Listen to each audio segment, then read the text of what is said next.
Okay, LeChateliers principle, something along that line.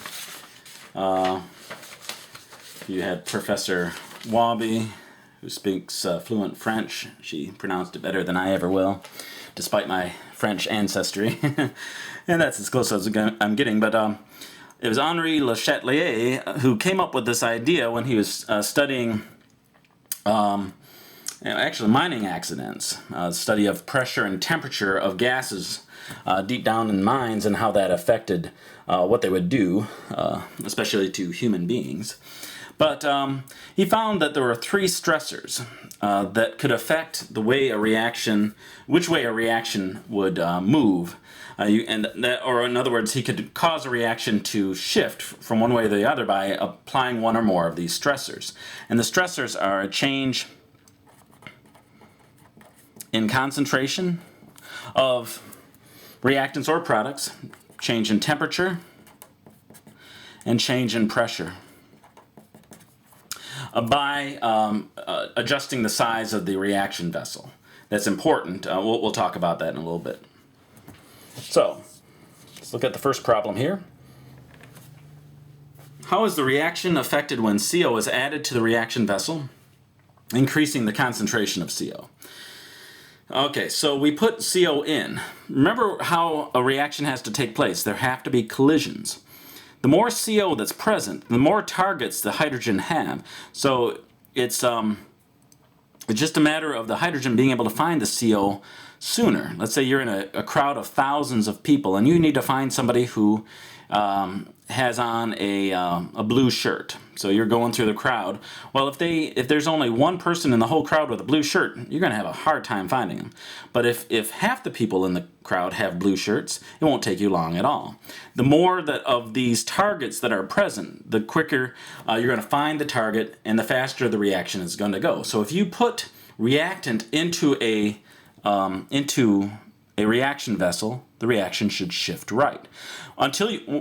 Before you do, we assume the reaction is at equilibrium. The forward and the reverse rates are the same.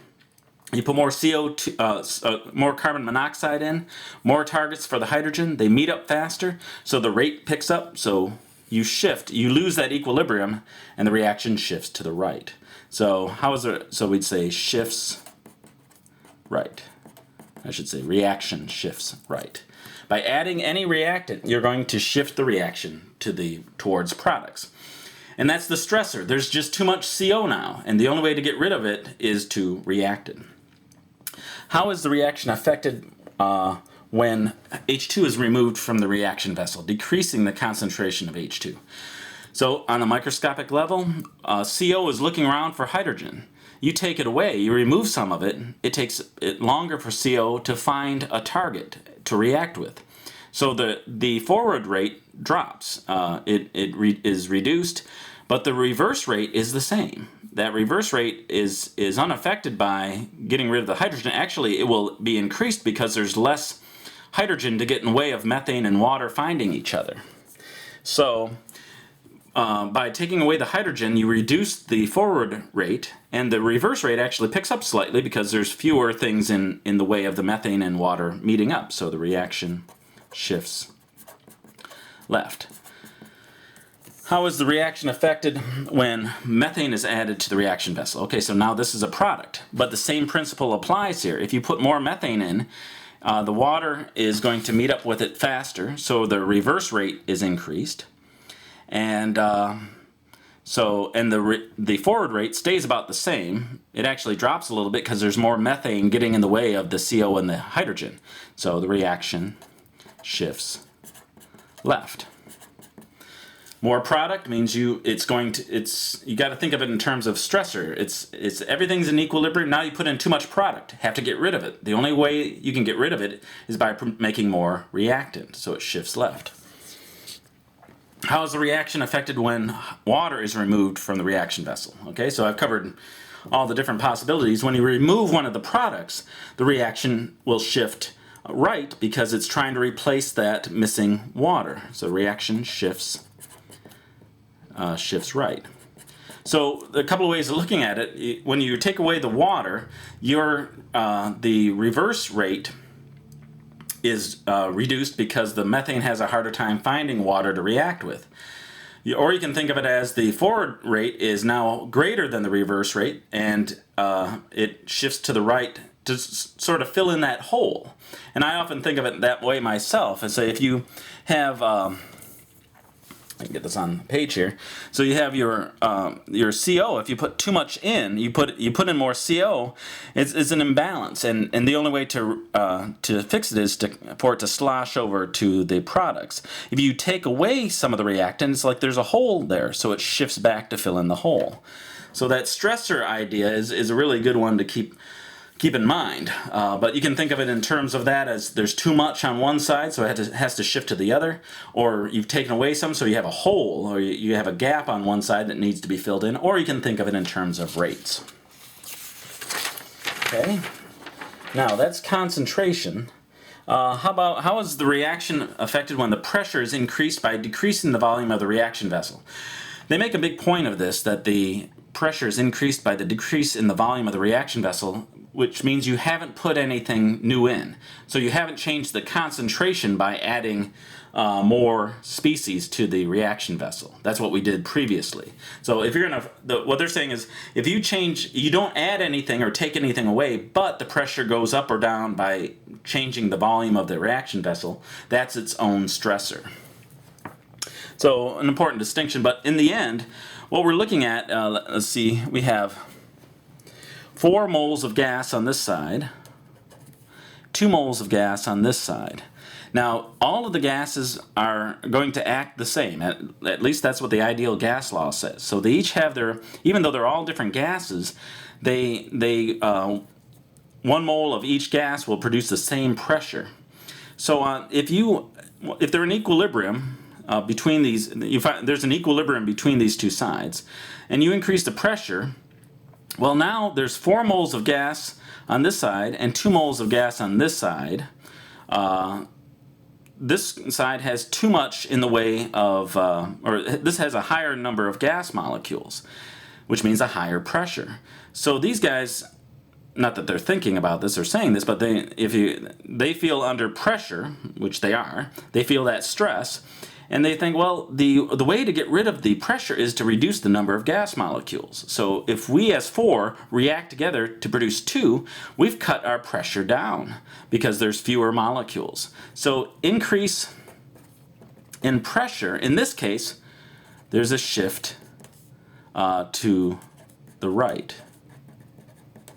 Now it depends on the number of gas molecules. Increase in pressure, shift from more gas molecules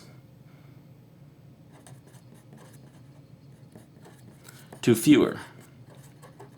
So in the case of the pressures, you have to see what the reaction is and see which side has more moles of gases. I mean, they can have liquids and solids, but those are really not affected by pressure. So you're going to increase the pressure. If you have 4 moles and 2, it'll shift to 2 to try to cut away that excess stress. Now, how is the reaction affected when the pressure is decreased by increasing the volume? So if we decrease the pressure, well, if you decrease in pressure, the reaction shifts left. And this is due to entropic effects from thermodynamics. We won't go into it too much right now, but there is definitely, if you decrease the pressure, the reaction will shift from fewer molecules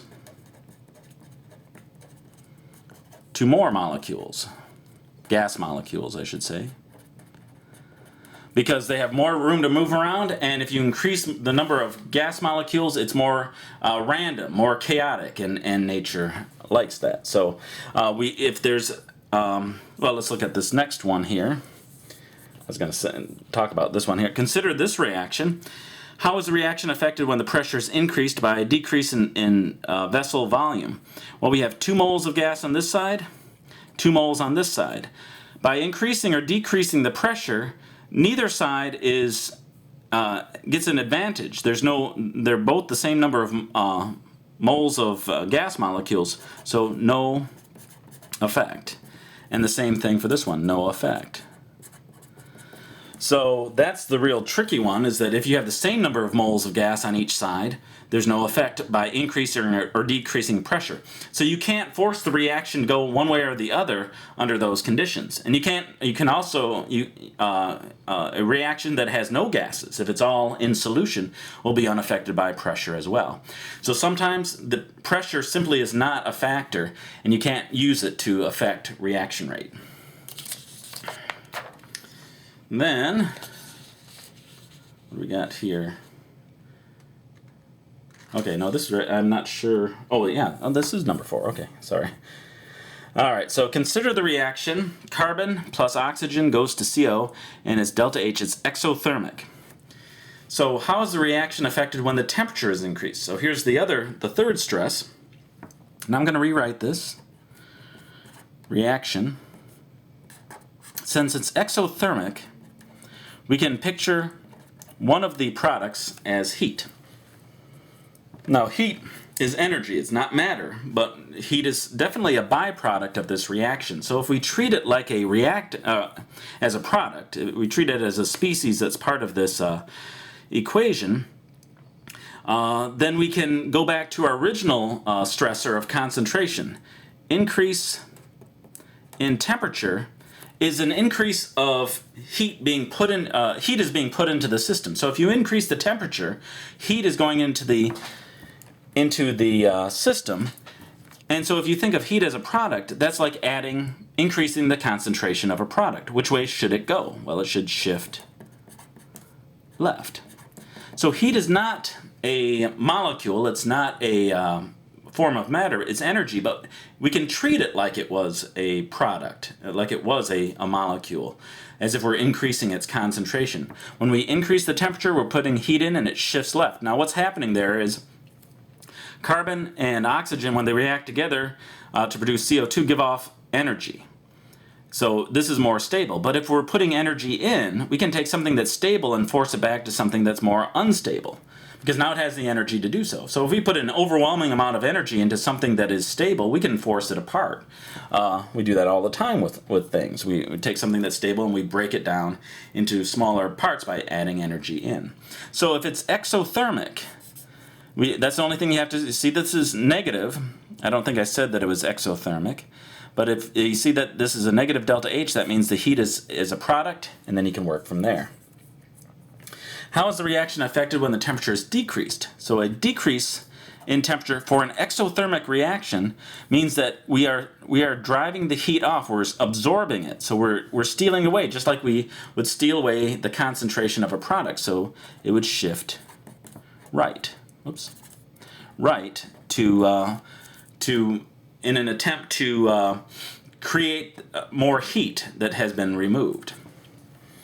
Now for this one, consider an endothermic reaction. I didn't say that it was, I didn't give you a delta H here, but delta H was definitely positive, but I said it's endothermic, so in this case, heat is a reactant. We can think of it as a reactant.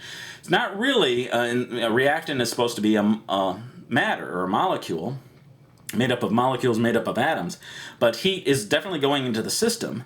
So if we think of it that way, how is the reaction affected when the temperature is increased? Well, increase in temperature for an endothermic reaction is going to put heat in, so it's going to shift it to the right. Just the opposite of what it did for an exothermic reaction. And then when you decrease the temperature, and decrease in temperature is like you're removing one of the reactants, so it's going to shift. You're creating a hole, so it's going to shift left. So the temperature one, if you think of heat as a reactant or a product, depending on if it's endothermic or exothermic, it's just the same kind of thing as we saw with the concentrations.